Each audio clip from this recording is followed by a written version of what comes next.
Vamos a iniciar otro tema el día de hoy, y el cual está relacionado con siempre con corrientes filosóficas, pero vamos a iniciar el análisis de los elementos de una definición del derecho. Eh, Espero que sea productiva la tarde y que podamos tener más elementos para el examen inicial, que es importante aprovechar al máximo el esfuerzo porque digamos, si no tan limitado, es un poco reducido digamos, lo que se ha visto para incluirlo, ¿verdad? De manera que mi sugerencia es que saquen 100 para que se vayan liberando de otros cursos. Así es que vamos a abordar dicho tema, pero previamente deseo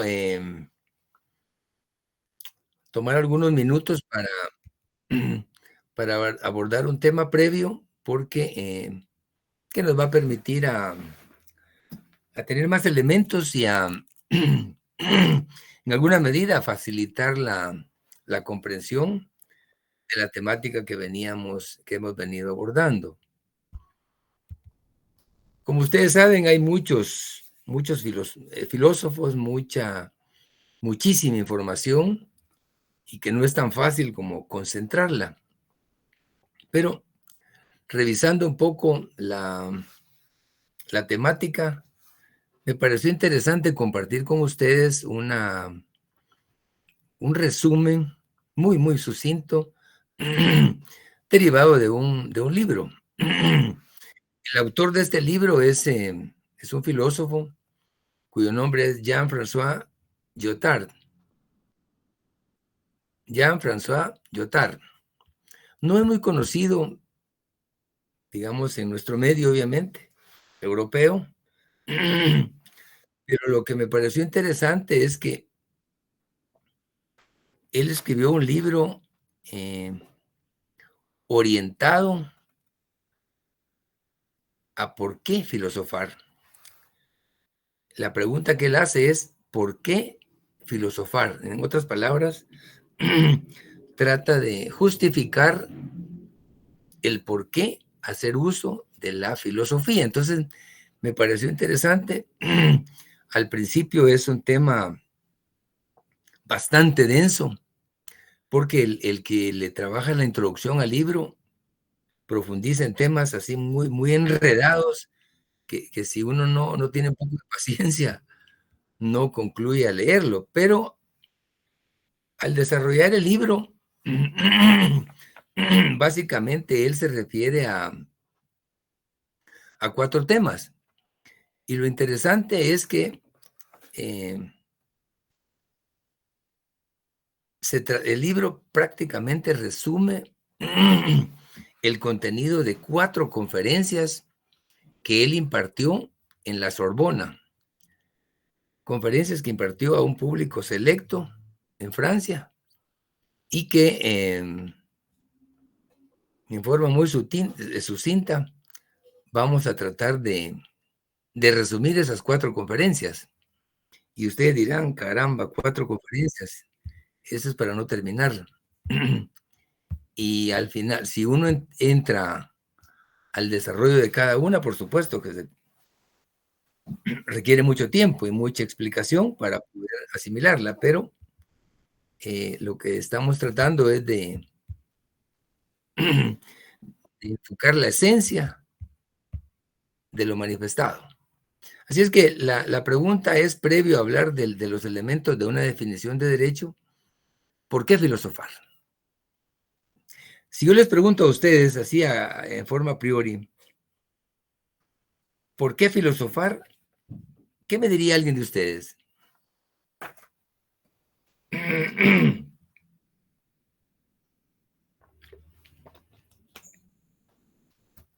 Con confianza, todo lo que digamos es válido.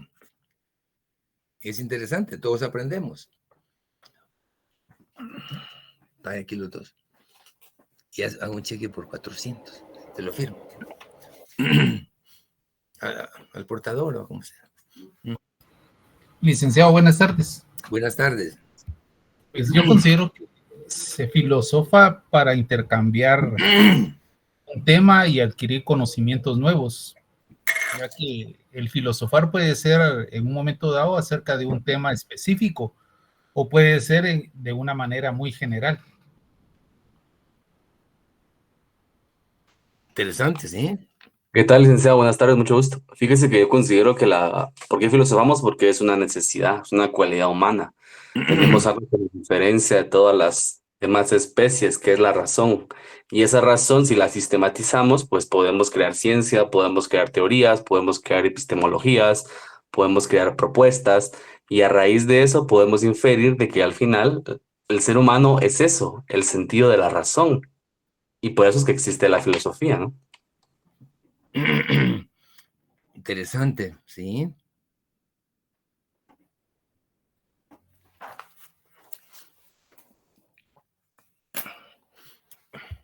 ¿Alguien más?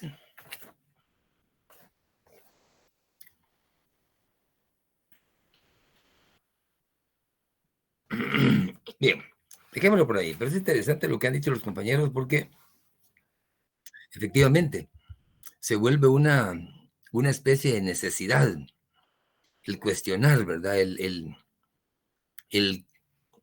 pretender conocer más. Pues, según el autor Lyotard, nos dice que el consenso no puede, dice. En efecto, para él, más que un estado de las discusiones, es nunca llegar a su fin. Entonces pareciera contradictorio, porque la filosofía aparentemente no tiene límite. Y de hecho no lo tiene, porque por eso algunos cuestionan, digamos, el por qué filosofar. Si lo deposita Alejandra. Cuando pueda. Y ahí paga ahí los. Perdón. Entonces, uno empieza filosofando sobre algo, llega a conclusiones sobre ese tema, pero al llegar a conclusiones sobre el mismo tema, no sería extraño que aparezca otro que está relacionado. Y entonces el análisis continúa, pero siempre en la búsqueda de la respuesta. Y él, sus 4 conferencias, las divide en la siguiente forma, haciendo 4 interrogantes. La primera interrogante que hace Lyotard hace la pregunta, ¿por qué desear? Fundamentalmente se concentra en el deseo de algo. Y él dice, debe quedar claro, pues, que por la palabra deseo entendemos la relación que simultáneamente une y separa sus términos. Los hace estar el uno y el otro, y a la vez uno fuera del otro. Deseo. Separa términos. ¿No? Lo hace estar uno y el otro y a la vez fuera del mismo. Parece un contrasentido. Pero lo que nos está diciendo es que el deseo va más allá de conocer, de profundizar y vincula una cosa con la otra. Y lo que quiere el filósofo no es que los deseos sean convencidos, dice. O sea, convencer un deseo o vencidos. Vencidos quiere decir encontrarles una respuesta y dejarlos aniquilados, ¿no? Sino sean examinados y reflexionados. Por ejemplo, tal vez es un mal momento porque lo que pasó el día de ayer aquí en Guatemala es trágico, es lamentable. Realmente es triste, digamos, el fenómeno de lo que pasó con ese accidente de bus,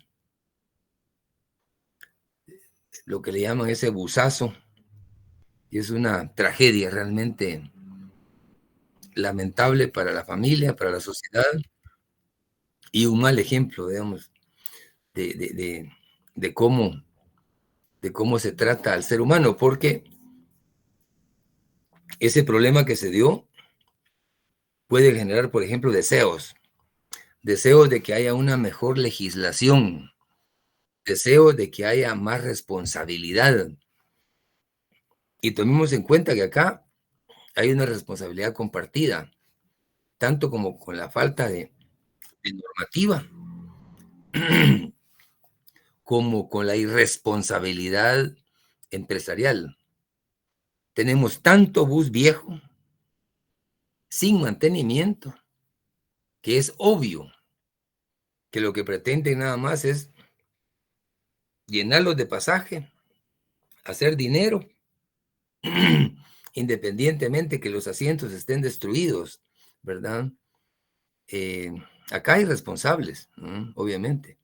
Que se queden callados es otra cosa, pero sí un problema tan serio como eso genera un deseo, por ejemplo, de tener una mejor legislación, y lo hace a uno cuestionar y decir, ¿cómo pueden pasar esas cosas?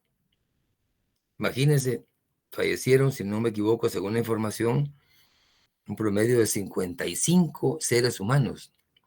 Es triste, es injusto, ¿verdad? Porque cualquiera, por necesidad, uno utiliza los vehículos, los buses, y puede estar ahí, ¿verdad? Sin culpa. Entonces, Lyotard habla de por qué desear ante tanta contradicción, ¿verdad? Y llega a ciertos términos y dice, lo que quiere el filósofo no es, como les decía, que los deseos sean convencidos o vencidos, sino que sean examinados y reflexionados. ¿Con qué objetivo? Porque él dice, filosofar no es desear la sabiduría, o sea, no se trata, digamos acá, de que un deseo sea, por ejemplo, yo quiero conocer, yo quiero ser feliz, yo quiero ser pila, yo quiero ser mejor que esto o superar esto. No, la filosofía no pretende, digamos, desear sabiduría propiamente. Él concluye que es desear el deseo. ¿Por qué? Porque el desear el deseo lo que implica es compenetrarse e interesarse en algo y cuestionar y reflexionar. A eso se refiere él.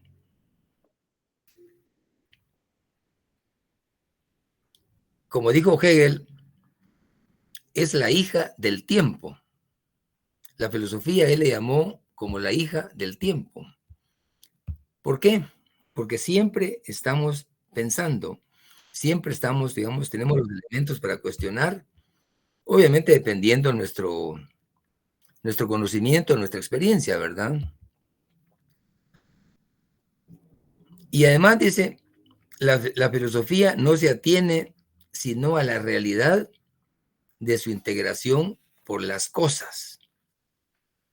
Entonces, en concreto, en esta parte, lo que nos deja es que filosofía no es desear la sabiduría, es la hija del tiempo, como dijo Hegel. Entonces, no importa la época que estemos viviendo, no importa, digamos, la condición, siempre está el germen, la necesidad de cuestionar. El caso que les planteo tal vez es duro, no, indudablemente es fuerte, pero nos hace reflexionar realmente qué nos pasa como sociedad.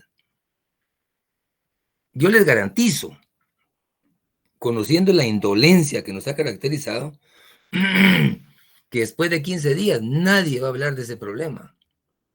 Se le va a olvidar a la gente, a excepción de los familiares que perdieron a sus seres queridos, ¿verdad? Pero va a ser un caso más. No va a haber mejoría en, digamos, en retomar temas como, por ejemplo, el seguro obligatorio, que pegan el grito al cielo porque hubo, no. todo lo que toque la bolsa, ahí hay problemas. No hay políticas en ese sentido. Se otorgan las licencias con una extremada irresponsabilidad. No hay una exigencia adecuada para decirle que le van a dar licencia a alguien que conoce, como por ejemplo, darle licencia a un joven, ¿verdad? Bueno, obviamente que siempre y cuando cumpla los años que la ley exige, pero no hay un mecanismo legal que dentro de lo posible, dentro de lo humanamente posible, garantice que va a asumir el rol como un conductor responsable. ¿Alguien de ustedes ha viajado al occidente en bus? Sí, licenciado. Sí, licenciado. Sí, licenciado. ¿Verdad que lo hemos hecho? Sí, licenciado. Yo lo he hecho en ocasiones, y a veces sí dice uno, gracias a Dios llegué vivo, ¿verdad? Porque en las curvas ahí adelante de Tecpan, todo eso, o antes incluso, si uno va en el asiento derecho, en la siguiente curva aparece abrazando a una señora en el asiento izquierdo, porque conducen tan violentamente, especialmente los que van a Quiché, que uno si no va agarrado como mico, no logra ir equilibrado en el mismo, porque es un irrespeto total. Pelean el pasaje en el camino, pasan rozando, a veces destruyen los retrovisores y ahí no pasó nada. Entonces es un acto de barbarie, de irresponsabilidad, que dan elementos para cuestionarse, ¿van? Y hacia eso es donde va a Yotar. ¿Por qué desear? ¿Verdad? Una segunda conferencia que él dictó, que le denominó Filosofía y Origen. Él nos indica la escisión, dice, escisión, o sea, la división, la disensión, disentir, la discordia, o sea, contradecir, no estar de acuerdo, la duplicación, tener, por ejemplo, dos concepciones de algo, es la fuente de la necesidad de la filosofía. Entonces, esto nos viene como a reforzar lo que veníamos diciendo, porque él dice, nos da, digamos, elementos de origen o elementos conceptuales básicos, la escisión, la disensión, la discordia, la duplicación, es la fuente de la necesidad de la filosofía. O sea, aquí lo que nos está dando es el chivo.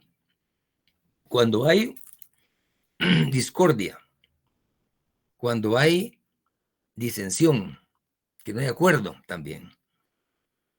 Entonces, y hay duplicidad o duplicación, es la fuente, es como la materia prima para poder hablar de filosofía. También nos indica, la pérdida de la unidad es el motivo de la filosofía, en el sentido de que es lo que nos impulsa a filosofar. La pérdida de la unidad, es decir, cuando no hay acuerdo, cuando no hay consenso, cuando no hay, digamos, comprensión de algo, le da sentido a la filosofía. Con la pérdida de la unidad, el deseo se reflexiona, es decir, cuando no hay unidad de algo, emerge el deseo y emerge la necesidad de reflexionar, ¿verdad?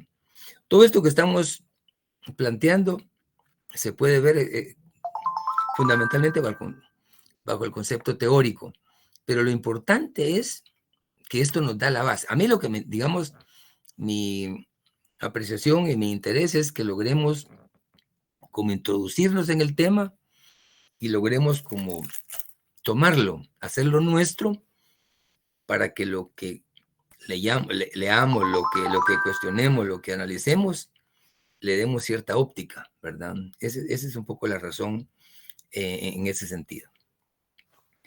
Él nos dice también que el genetismo cree poder explicar al Hijo por el Padre. ¿Qué entendemos cuando él nos dice el genetismo pretende explicar al Hijo por el Padre?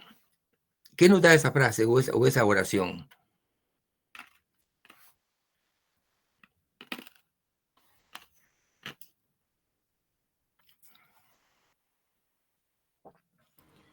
Para facilitarlo un poco más, lo ulterior por lo anterior. ¿Qué nos dice? ¿Qué nos viene a la mente? Los genes, la herencia del padre al hijo. Sí, hacia ahí va orientado el tema. ¿Alguien más?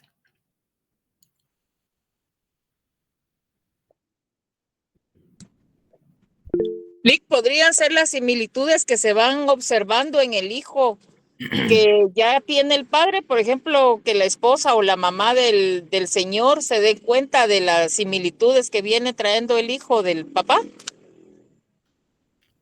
Sí, es parte de, sí. Cuando hablamos de genética, hablamos de justamente de célula, de origen, ¿sí?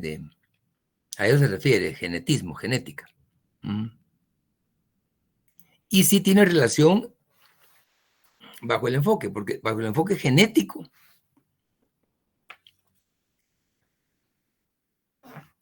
él nos dice que al hijo por el padre, es decir, que es el hijo el que es la referencia del padre, genéticamente. Mientras que filosóficamente es el padre el que depende de la existencia del hijo. En otras palabras, para que le digan a uno papá o para que le digan a uno padre, tiene que tener un hijo. Es lo contrario. Los genetistas ubican al papá por el hijo. La filosofía parte de que es el hijo el que da la respuesta para la presencia del padre. Según los filósofos, si no hay hijo, no hay papá. Cualquiera diría, bueno, ambas cosas son entendibles, pero sí tiene un sentido mucho más profundo filosóficamente que genéticamente. Porque para los genetistas, explican al hijo, es decir, la existencia del hijo por el padre. Mientras que los filósofos, para que exista padre, tiene que estar presente el hijo, ¿verdad? Ese es un ejemplo de cómo, digamos, en algún momento uno puede caer en una aparente contradicción, pero no es así. Esto es lo que vienes a explicar y además, especialmente viniendo de alguien que son profundos en los temas, creo que nos permite facilitar cualquier interpretación. Así es que la unidad de la falta de unidad, dice, es lo que hace desplegar el abanico de la historia. ¿Qué entendemos por la unidad de la falta de unidad?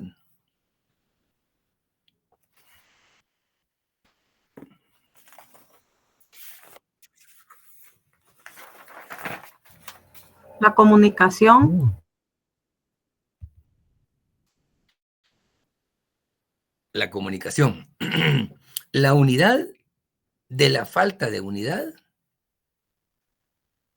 es lo que da origen a la historia, dicen los filósofos, ¿no?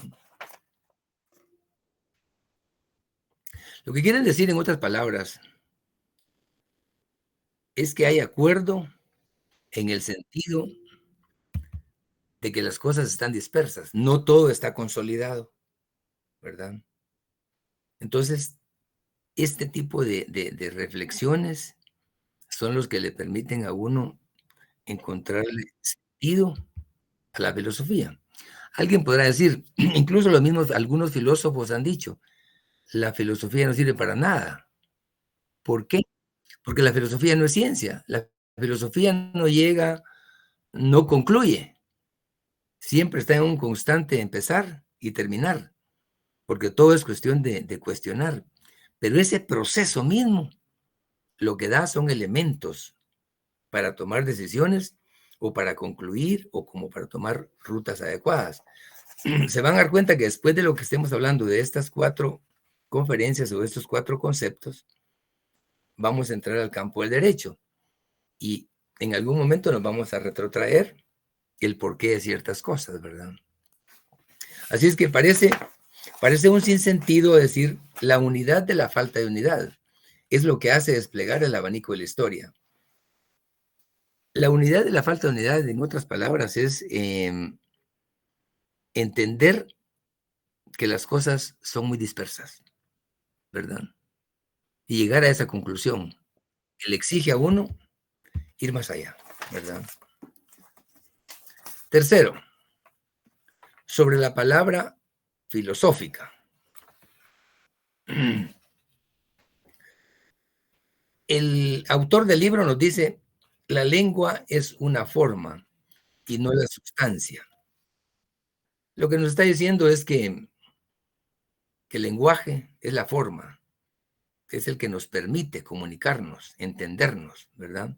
Pero no es la sustancia. La sustancia es lo que se va a discutir, lo que se va a conocer, lo que se va a cuestionar. La lengua es nada más el camino, la vía.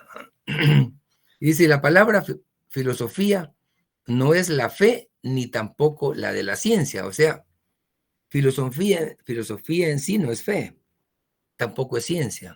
¿Por qué? Porque es capaz de cuestionar a las diferentes ciencias y por eso algunos le llaman la ciencia de las ciencias, ¿verdad? Tercer aspecto. La filosofía recalca la frase ingenua de Einstein, según la cual es lo que hay de incomprensible en el universo. Es decir, según Einstein dijo, lo que hay de incomprensible en el universo es que sea comprensible. Es decir, le llamaron a esa frase de Einstein como algo ingenuo, porque él manifestó que la filosofía es todo lo incomprensible, convertirlo en comprensible. No es tan fácil, ¿no? ¿Qué opinan ustedes?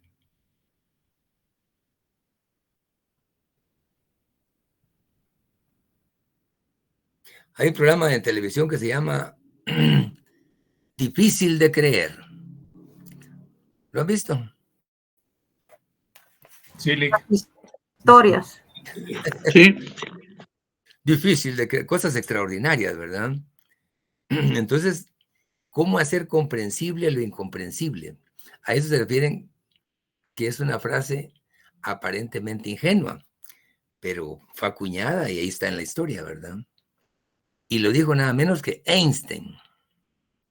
Él dijo también, si seguimos haciendo lo mismo, ¿será que vamos a obtener resultados diferentes? Cuestión de análisis. Pero verdad que si hacemos lo mismo, por ejemplo, salimos tarde, digamos, de casa y pretendemos llegar temprano a la oficina.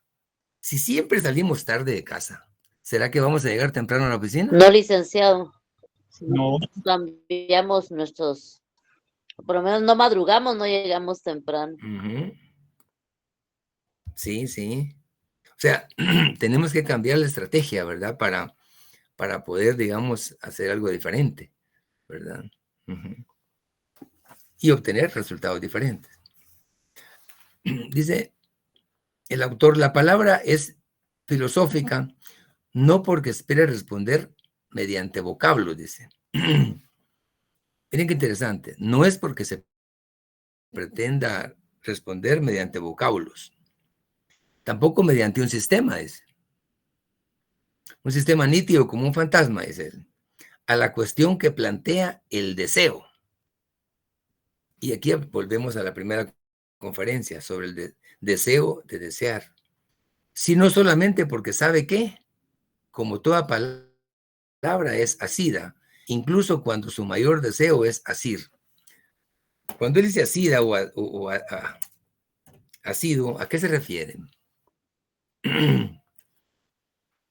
Este es un verbo poco manejado, la verdad.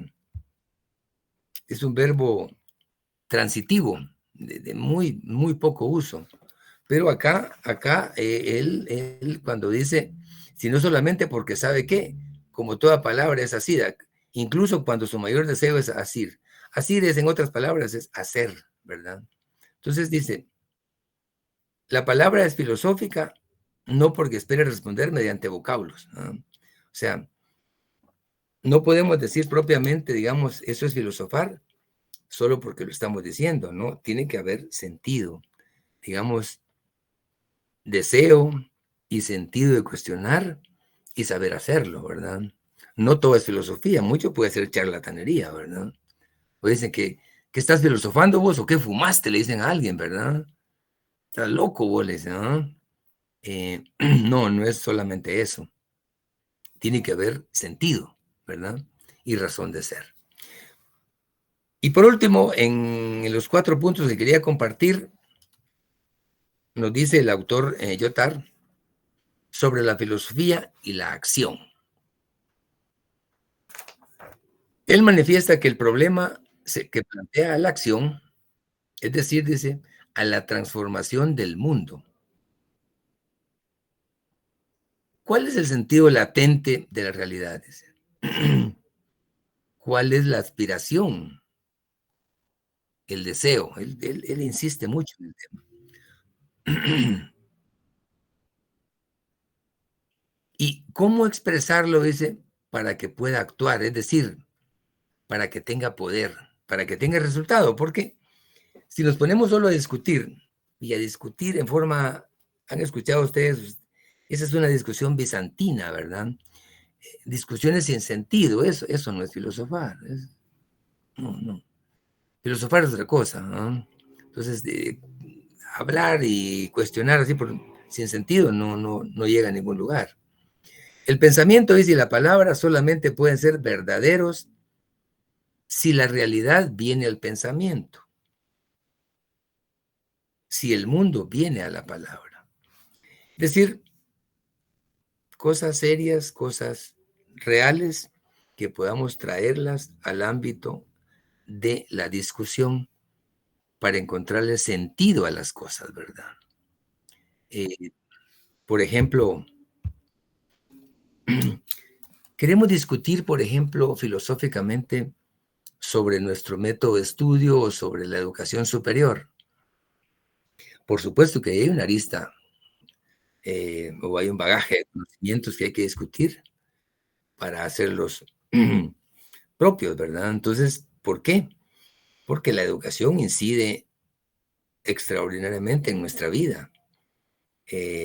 Nos permite prepararnos, nos permite aspirar a ser mejores, nos permite, digamos, poder administrar mejor nuestro tiempo, ¿verdad? Que es el más valioso al final, ¿verdad? Entonces, abordar temas como educación, por supuesto que tiene aristas para profundizar, ¿verdad? Países desarrollados, y ese es un tema que no jamás lo van a descuidar, ¿verdad?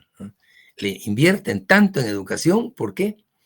Porque necesitan que sus conciudadanos no solo vivan mejor, estén mejor, ya sea dentro del país o fuera del país. Velan por el beneficio de su gente, ¿ah? Y saben que el esfuerzo que haga un país debe orientarse en ese sentido, no en dilapidar los fondos, ¿verdad? Otro aspecto que es interesante que nos dice él es: no pueden transformar este mundo si no es comprendiéndolo. Y la filosofía puede parecer un adorno anquilosado o un pasatiempo. Hace unos días atendía a un cliente, un señor es un empresario agrícola. Nadie cree, digamos, si lo ve físicamente en la calle, lo que él representa en la generación de empleo. Él hay épocas en que ha tenido hasta 1,000 empleados bajo su responsabilidad. Imagínense qué capacidad de producir. en el agro, pero él produce en forma muy tecnificada.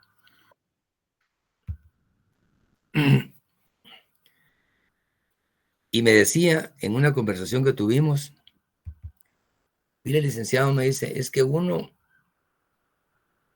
no tiene que tratar de que lo entiendan, me dijo.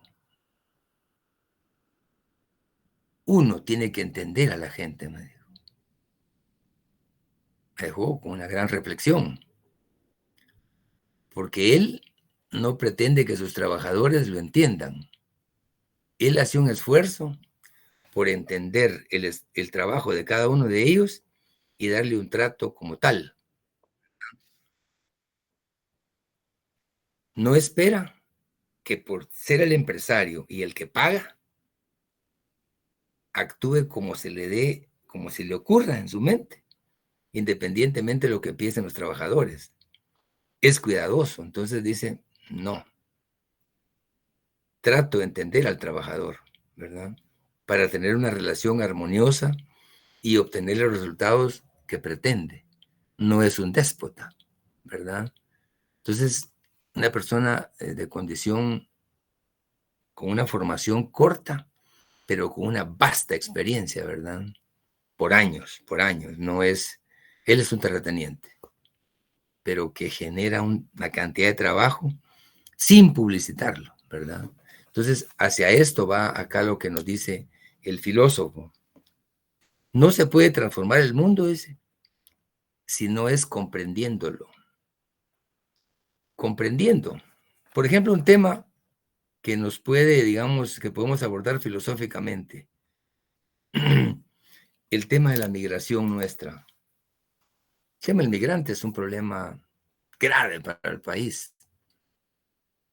Nosotros, los que estamos acá, en forma indirecta, nos beneficiamos del esfuerzo de ellos, especialmente en Estados Unidos.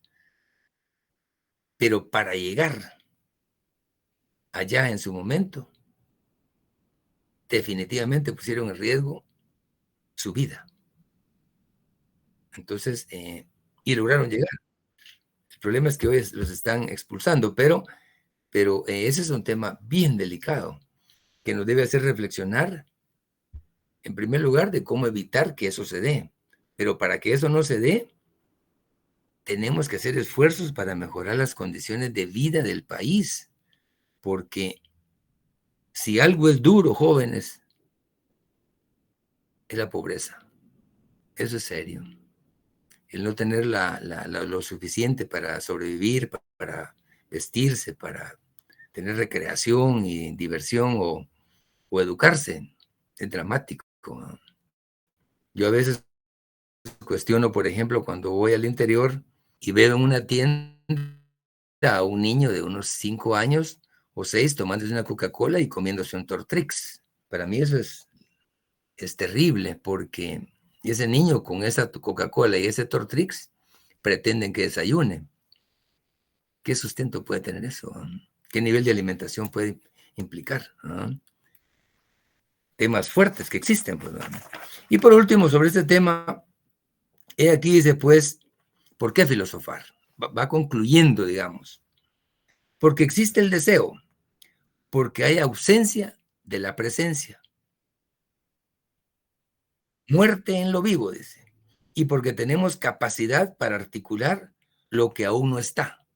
Capacidad para articular lo que aún no está. Y también porque existe la alineación, dice. La pérdida de lo que se creía conseguido, lo que uno pretendía tenerlo bajo su control, no lo tiene. Y la decisión entre lo hecho y el hacer.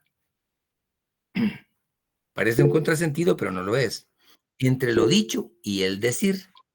Y finalmente, ¿por qué no podemos evitar esto? Dice. Atestiguar la presencia de la falta con la palabra. En verdad, dice. ¿Cómo no filosofar? Así es que Lyotard nos está dando bueno, eso hace muchos años que lo hizo, pero nos dio esa lección sobre esos temas que espero que ustedes tienen ahí un resumen, ahí está el nombre del autor, Creo que vía internet podían adquirirlo, aunque hay que leer tanto que tampoco se puede extraer uno en todos los libros, pero si alguien desea, digamos, profundizar e ir más allá de un resumen del libro, obviamente está puertas libres y en plena libertad en sí para hacerlo, pero lo que yo pretendo es que tengamos el mayor número de elementos para introducirnos en el tema e interesarnos, porque este tipo de reflexiones nos dan la base para el objetivo principal, que es hablar del derecho, porque ustedes van a decir, bueno, ¿yo voy a ser abogado o filósofo? Se pueden preguntar, ¿verdad? ¿No? Y van a decir, no, yo no pierdo tiempo, yo quiero ser abogado, yo quiero sacar presos, yo quiero autorizar escrituras de 5 millones y ganar un 5% de eso. Entonces, está bien tener ese interés, ¿verdad? Pero lo interesante de la clase es que, o de este tema, es que nos da fundamentos para poder integrar normas, interpretar en su momento, ¿verdad? Me gustaría escuchar algún comentario de lo dicho hasta este momento.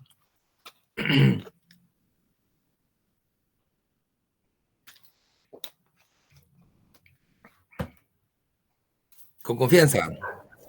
Yo pienso que uno no se puede decidir a desarrollar la abogacía si no tiene los conocimientos de la filosofía para poder analizar y exponer el criterio que uno llega al problema que se le presenta. Sí, interesante. Sí, es muy válido sus comentarios. ¿Alguien más?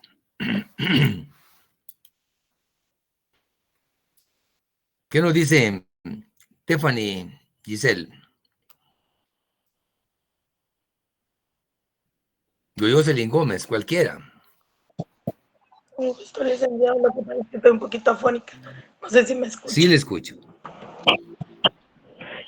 Sí, precisamente es interesante todo el enfoque que usted le brinda a todo esto, ¿verdad? Porque como el filósofo, si yo mal no escuché, era Hegel el que usted estaba citando. Decía que uno no puede creer o pretender que todo esté bien si nosotros mismos no actuamos de otra manera, ¿verdad? Era lo que usted ponía de ejemplo con lo del bus del día de ayer. Muchas veces nosotros interpretamos la situación sin saber realmente cuál era el contexto de todo esto. Sí, sí. Einstein fue el que dijo eso, pero está bien, está bien. Hegel también fue un filósofo. Pero sí, esa es la idea, ¿verdad? Digamos, cómo encontrarle sentido al análisis, porque en algún momento no siempre, digamos, a usted le da un expediente, ya sea en un juzgado o en el Ministerio Público o en su bufete particular o en la cátedra, en fin.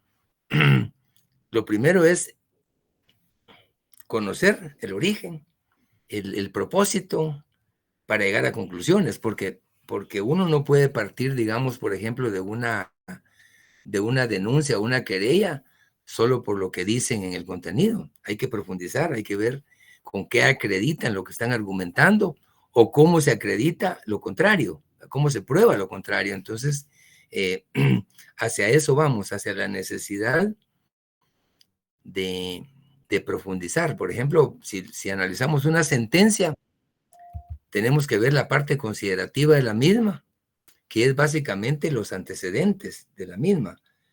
Pero hay una parte que es la parte resolutiva, que es la esencia de la misma, porque ahí concluye si procede o no procede.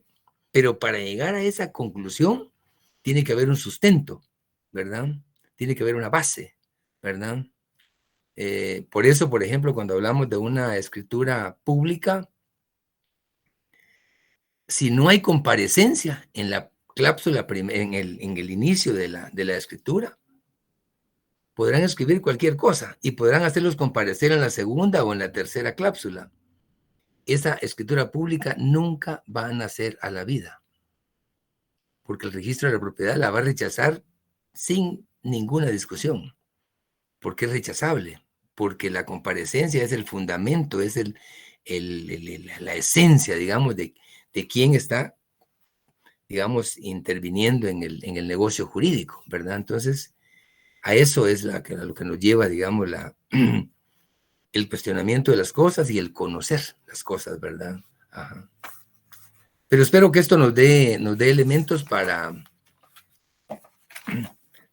poder profundizar y cada día ser mejores, porque la idea es, miren, la idea es aprender, pero con gusto, digamos, sentirle sabor a las cosas, ¿verdad? Ustedes recuerdan que cualquier fin de semana, cuando ha terminado la jornada laboral, cuando se ha tenido éxito en algo,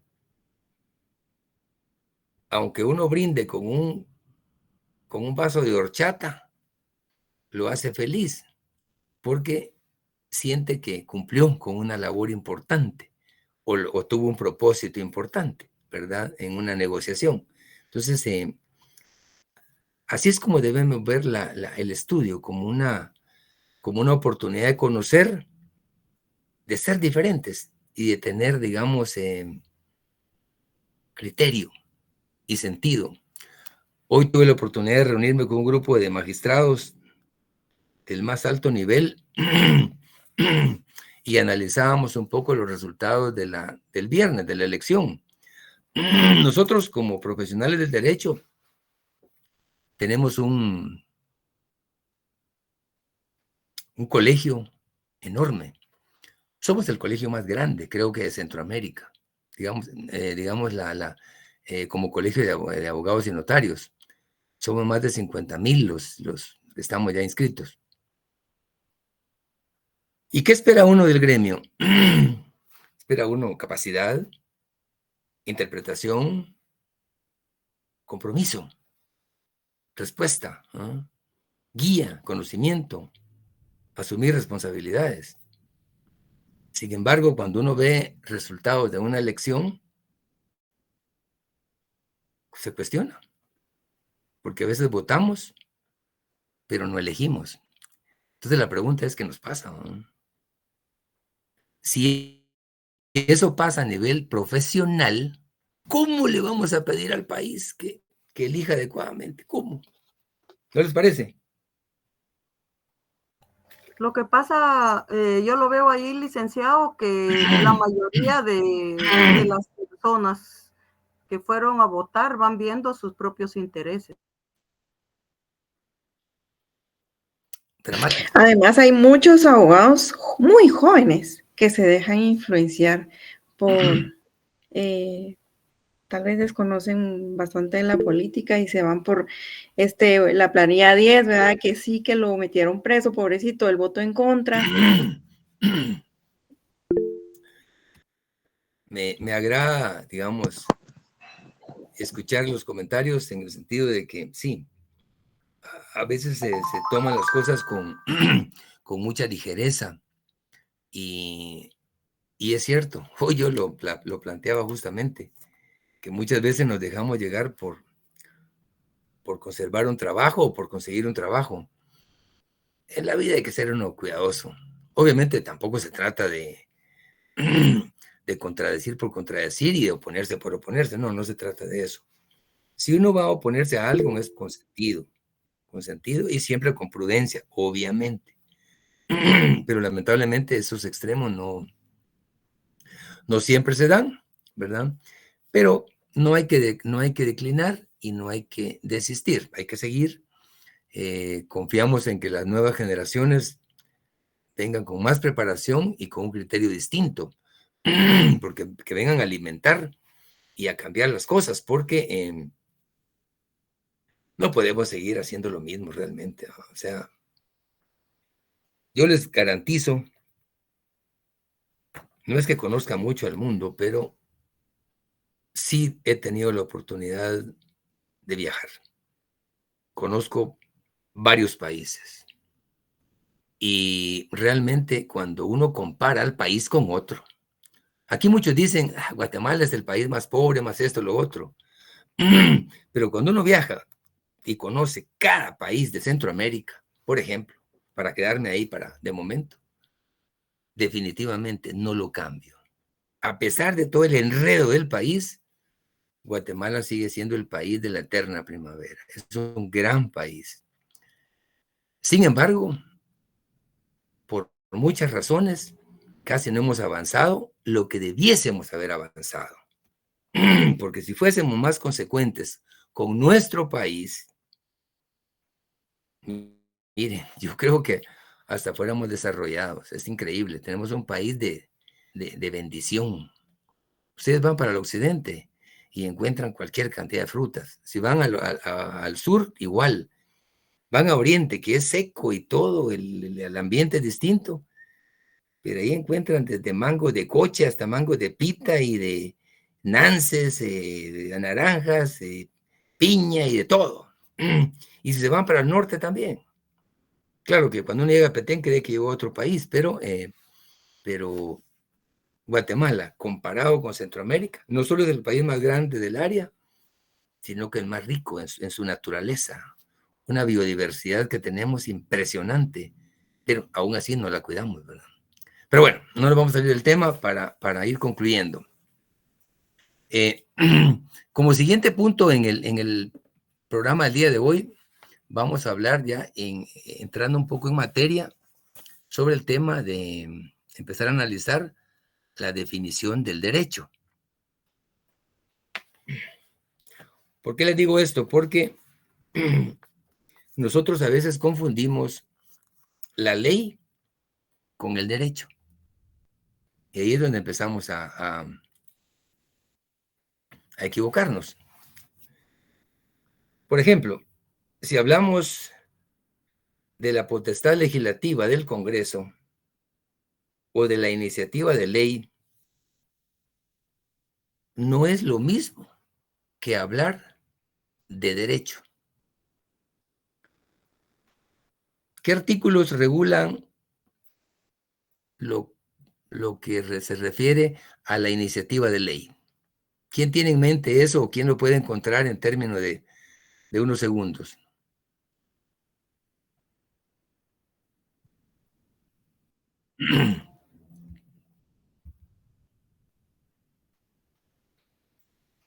¿Dónde está regulado en la Constitución la iniciativa de ley?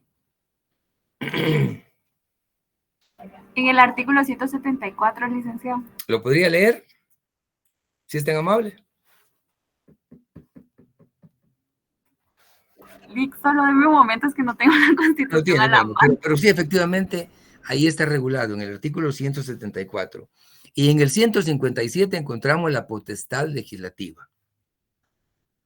A lo que me quiero referir es que vamos a hablar brevemente sobre el derecho, pero no confundamos la potestad legislativa o la iniciativa de ley con el derecho. Este es el mecanismo de cómo surge una ley.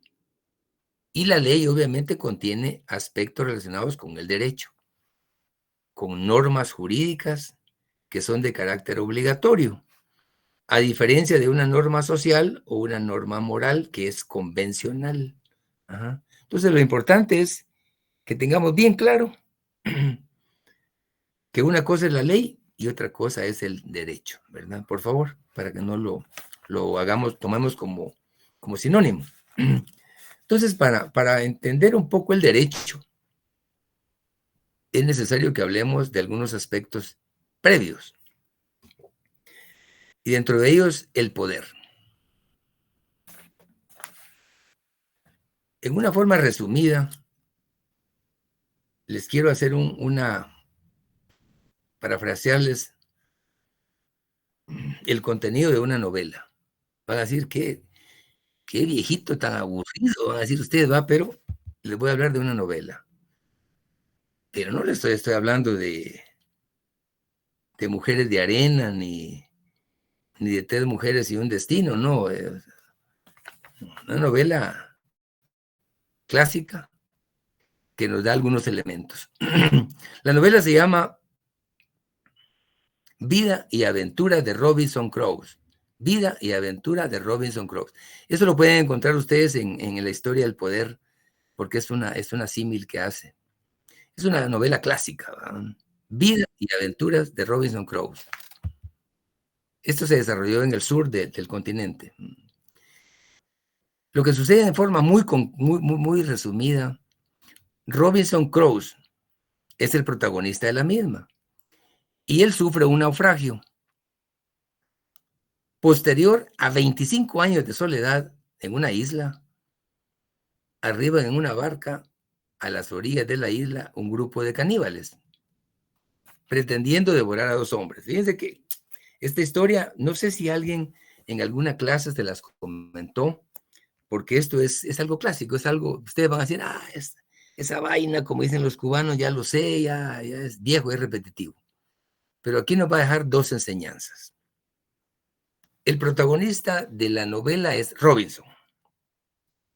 Sucede que él estuvo 25 años en la isla.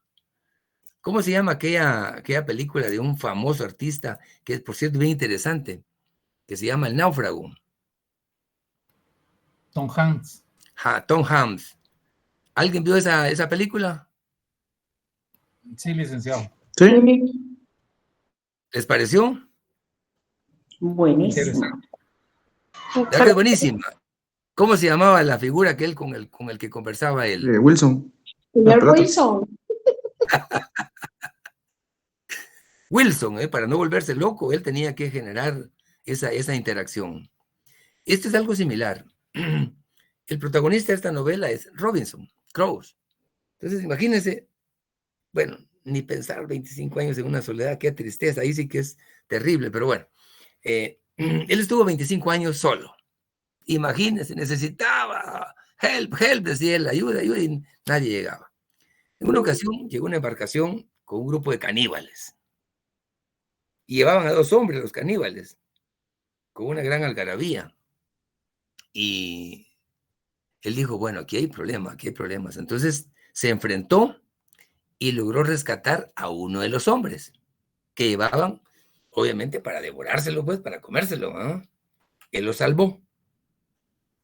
Le llamó Viernes, imagínense, al que salvó.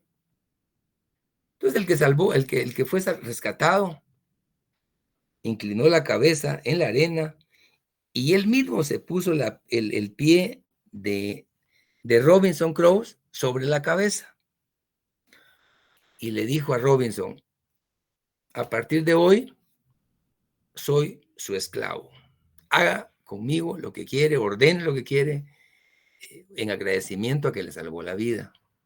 Entonces, yo dependo de su voluntad. Y obviamente él admitió tener a un esclavo, porque no era lo mismo decir, voy a cortar ese coco, que decirle, mira vos, tráeme ese coco, aunque sea con otro idioma, ¿verdad? Para sobrevivir. O anda con este anzuelo y me traes un robalo, ¿verdad? Entonces, lo tomó como su esclavo. Posteriormente, hubo otro naufragio frente a la isla y logró salir con vida el capitán de esa embarcación. Era un inglés. Llegó a la orilla de la isla y ahí estaba Robinson, pues ya sintiéndose más fortalecido porque tenía a su esclavo. Se entendieron a través del idioma y le manifestó Robinson al capitán que hicieran un trato y que durante estuviera en la isla tenía que respetar las reglas de él, porque ahí era prácticamente el presidente, ¿no? Y solo tenía dos habitantes, pero bueno.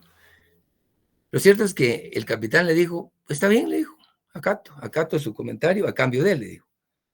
Bueno, pero el Robinson le dijo al capitán dos digamos, cuestionamientos o 2 premisas.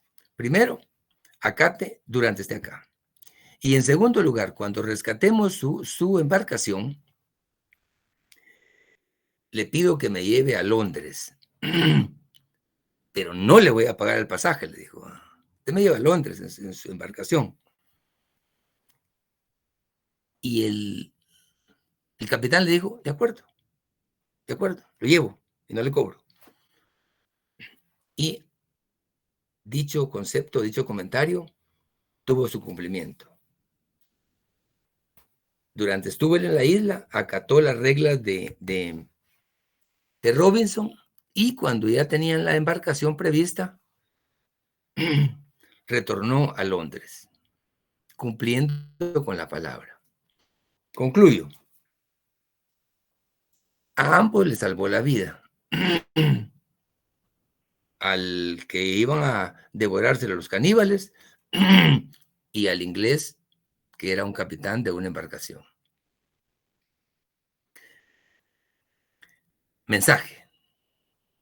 ¿Qué relación había entre Robinson y el que fue rescatado de los caníbales? ¿Cómo se llama a esa relación? Como lo dice ahí, una relación de poder. Aleluya. Es correcto. Relación de poder porque estaba bajo su férula, bajo su control. No podía discutir nada. Esclavo, esclavo. Si no, pregúntenle a Javier Solís, esclavo y amo. Les va a gustar. La necesidad de salvarse ambos también. Sí, pero más el esclavo, más el que, porque el otro iba rumbo al patíbulo, él iba a morir. Pero, concretamente, la relación entre Robinson y el esclavo, y al que salvó primero, se denomina relación de poder. Es correcto lo que dijo el compañero inicialmente. Ahora, la relación entre Robinson y el capitán, ¿cómo se denomina?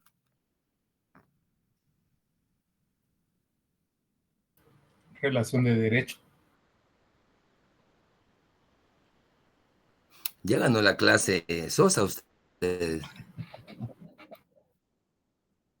Es correcto. La diferencia es que la primera relación se denomina relación de poder y la otra relación de derecho. ¿Por qué? Porque habían reglas, porque había reciprocidad. Así como habían derechos, habían obligaciones. Entonces había concesión de ambos, porque el capitán lo llevó a Londres y no le cobró, ¿verdad? Aunque le hubiera cobrado no tenía pisto, pues, pero imagínense. Pero esta es una novela clásica, Vida y Aventura de Robinson Crusoe. Obviamente yo le estoy dando una conclusión, pues, ¿verdad? Pero cuando gusten pueden leerla. Así es que el mensaje aquí es la diferencia entre relación de poder y relación de derecho. Continuemos. Siempre en el marco del poder, el impulso del poder. En sentido sociológico, el poder es la capacidad de un individuo o un grupo de llevar a la práctica su voluntad, incluso a pasar de la restricción de otros individuos a grupos. Es decir, así como puede tener el control de un individuo, puede tener el control de grupos. A eso nos referimos cuando hablamos del impulso del poder. De ahí nos derivamos a otro concepto que se llama la anarquía. Por el tiempo no vamos a tratar de profundizar mucho porque ya vi que se nos escapa y ustedes quieren irse a retomar otro tipo de actividades en casa. Pero bueno, cuando hablamos de anarquía, nos referimos a que la anarquía significa una situación social en la que se da a todos los miembros de la comunidad un poder ilimitado. En otras palabras, un desorden. O como decimos en buen chapín, ¡qué relajo! Qué bonito, como decía Antonio Aguilar en La Cruda, ¡qué relajo! Donde impera la anarquía no hay reglas colectivas que todo individuo está obligado a reconocer y obedecer. Así es que cuando decimos qué situación tan anárquica, es porque no hay orden, es un relajo todo, pues, ¿verdad? Ahí nadie manda. ¿Ah? Eso es anarquía. Si nos vamos a otro concepto, vamos a ir arribando al despotismo. ¿Qué entendemos por despotismo?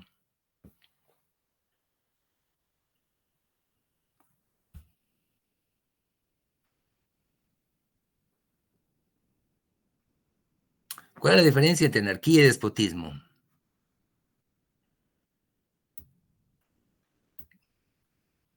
Miren, en pocas palabras, el despotismo es una forma de gobierno en la que un hombre goza de un poder ilimitado sobre los súbditos a los que rige.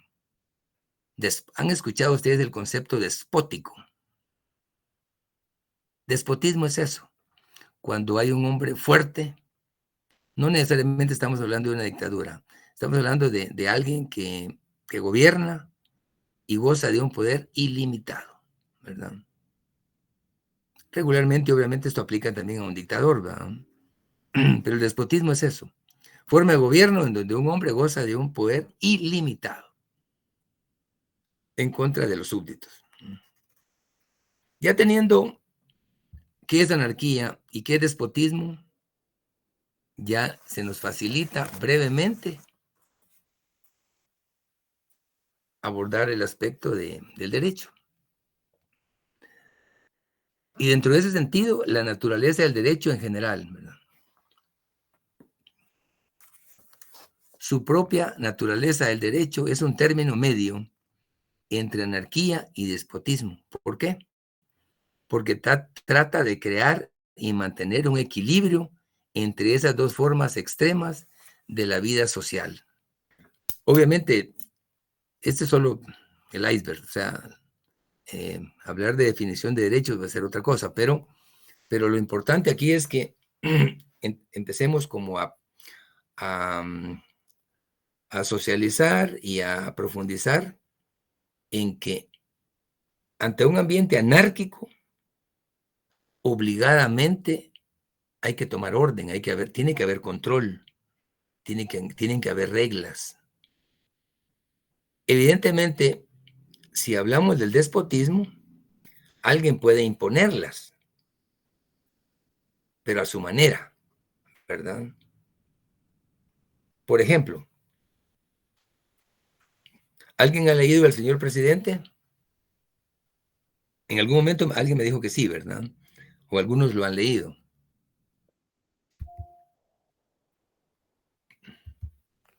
¿Quién ha leído El Señor Presidente?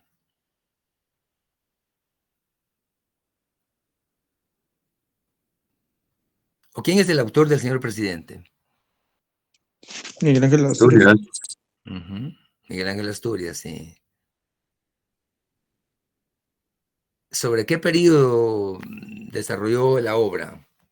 ¿Qué periodo? La dictadura de Estrada Cabrera. Manuel Estrada Cabrera. Estrada Cabrera, ¿no? ¿Alguien se recuerda del Pelele? ¿O el Cara de Ángel? Cara de Ángel era el que estaba a cargo de asesinar a las personas, de asediarlas, ¿no? Sí. ¿Por qué les traigo a colación eso? Porque él era un hombre fuerte, un hombre que gobernó con mucha rigidez, un mando que podíamos tomarlo como despótico, porque era un gobierno que gozaba de un poder ilimitado, ¿verdad? Lo mismo que podemos hablar de Ubico, ¿verdad? Que hicieron cosas buenas, no cabe duda, pero también hicieron cosas muy malas. Entonces, lo importante es que el derecho se ocupa de eso, de crear normas de convivencia humana, ¿verdad? Pero también es importante tomar en cuenta los hechos, porque es de donde surge el derecho, ¿verdad? Y en ese sentido, es importante ir concluyendo en el sentido de que La función del derecho consiste en la creación de restricciones al ejercicio arbitrario e ilimitado del poder. Entonces, el derecho lo que hace es poner límites al poder. De hecho, nuestro sistema de gobierno, ¿cómo se le denomina? Democrático. Presidencialista. No.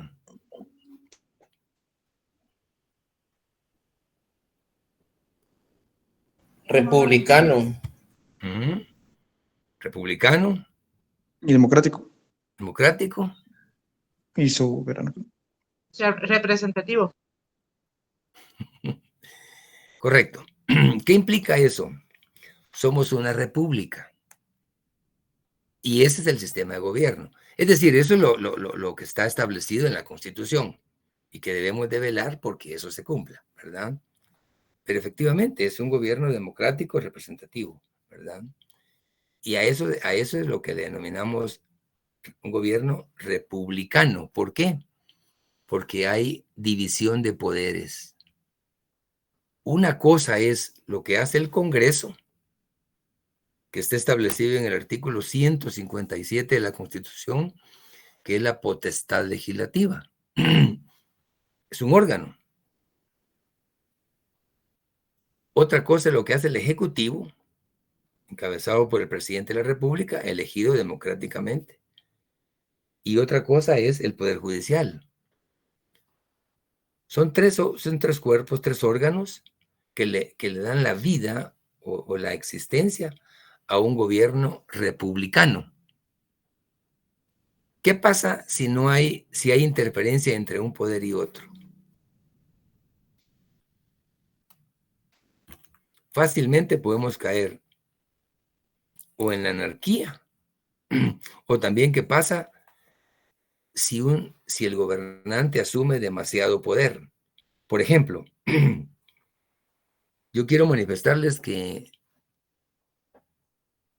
de mi experiencia acá, digamos, en nuestro medio, nunca vi a un presidente con tanto poder como Alejandro Yamatei. Nunca. Yo era muy joven cuando inició el proceso democrático, pero recuerdo con mucho aprecio, aunque fue mi primera votación, con Vinicio Cerezo. Pero desde Vinicio Cerezo, pasando por Ramiro León Carpio, Serrano Elías, o sea, todo lo que se derivó, Berché, Arzú, Alfonso, ninguno de ellos tuvo el poder que ejerció Alejandro Yamatei. Casi fue un gobierno despótico.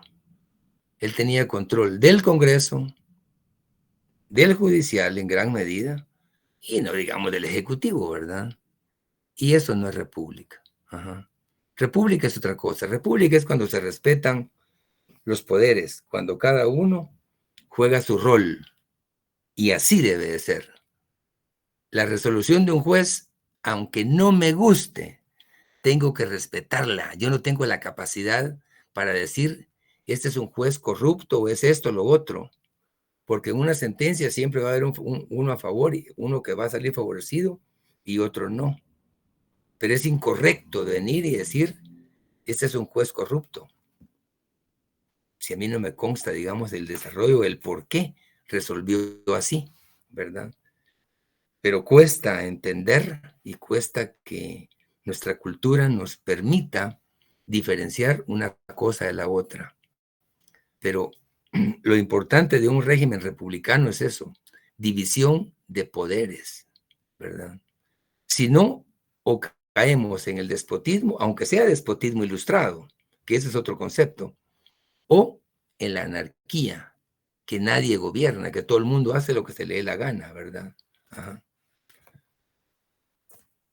Por eso, cuando hablamos de el tipo de ideal de derecho, dice, solo describiendo un sistema jurídico desarrollado en que hayan realizado todos los elementos típicos y esenciales del derecho en su forma pura, puede entenderse el verdadero significado del término derecho. sistema jurídico desarrollado en que se hayan realizado todos los elementos típicos y esenciales del derecho, ¿verdad? Que eso lo vamos a ver en la siguiente película. Pero, en conclusión, lo importante es que para abordar el concepto de derecho es necesario tener parámetros. Y se van a dar cuenta que vamos a ir concluyendo dentro de lo posible, aunque los autores, los intelectuales o los didácticos en el tema, algunos dicen que aún no hemos concluido en cómo definir qué es el derecho, ¿verdad? Pero en este caso estamos dando algunas pinceladas como para que vayamos aterrizando y diferenciando una cosa de la otra, ¿verdad? De manera que lo interesante es que vayamos despejando conceptos y que cada día, pues, arribemos a mayores elementos para tener una mejor concepción del derecho y de la carrera, ¿verdad? Y no caer como me recuerdo hace unos años. En ocasiones, bueno, en ese entonces yo estaba examinando privados y coincidió con evaluar a alumnos de primer ingreso. Y el decano de ese entonces nos pidió un apoyo para que calificáramos determinado número de test de aspirantes. Era una cantidad. Cada uno calificamos como unos 300 aspirantes. Hay una pregunta que siempre se hace en esta oportunidad. Diga, estudiante, ¿cuál es el sistema de gobierno nuestro? Palabras más, palabras menos. Esa es la pregunta que se hace dentro del cuestionario. ¿Saben qué respuesta ponía la mayoría de jóvenes?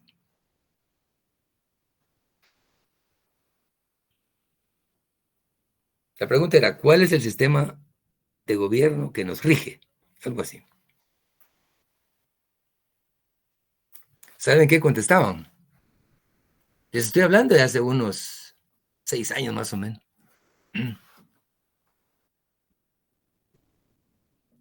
Corrupto, decía.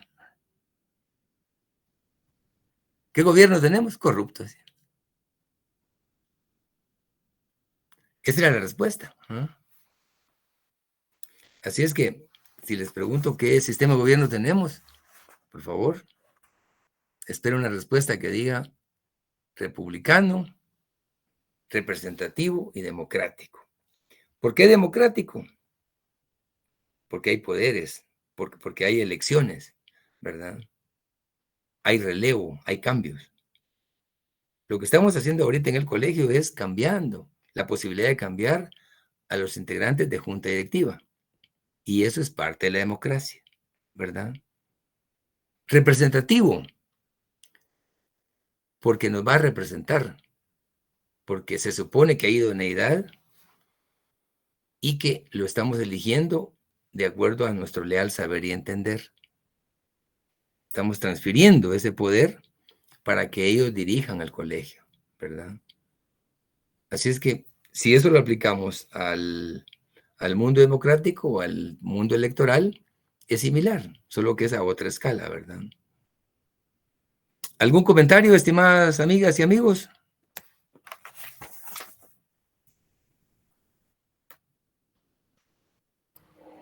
Gracias, licenciado, por la clase de hoy, la cual, pues, con lo que nos describió a través de toda la lectura del documento que nos envió, creo que nos va a dar temas de reflexión acerca de que realmente en Guatemala, pues, no tenemos un Estado de Derecho como tal, porque no existe ese equilibrio que nos estaba dando las definiciones entre lo que es el despotismo y la anarquía, porque el derecho entra a mediar entre estos dos para guardar un equilibrio y estamos viendo en nuestro sistema que no hay un equilibrio como tal. Hay unas fuerzas que están llevando el control económico, social y político de nuestra nación. Gracias, licenciado. Qué bueno, qué bueno. Tenemos un par de minutos nada más.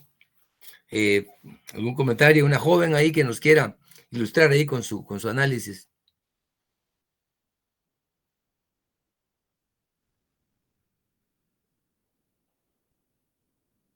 O le preguntamos a Cristina Cáceres ahí. ¿Qué nos dice?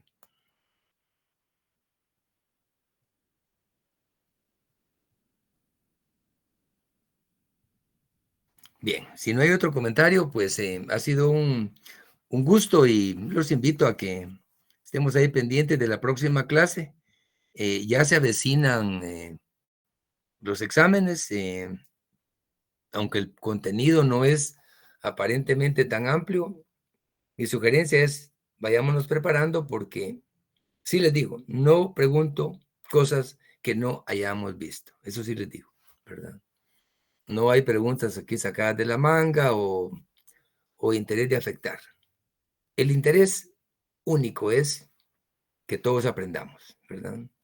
Que cada día seamos mejores y ante todo que cada día pues le sintamos ese sabor, ese deseo de profundizar y de ser cada día mejores profesionales, ¿verdad? Que Guatemala realmente necesita de buenos profesionales, ¿verdad? Los retos que se avecinan son increíbles, especialmente con temas que son no necesariamente los comunes, como la inteligencia artificial, pero independientemente de eso, somos un país resiliente, entonces seamos valientes, como dice la Biblia, ¿verdad?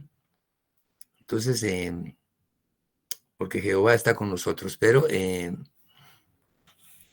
mi sugerencia es, preparémonos y empecemos a sentir el sabor del triunfo con buenos resultados en las notas, ¿verdad? Lo mismo para todas las clases, por supuesto, ¿verdad? No hay clase que sea insignificante o de poco interés.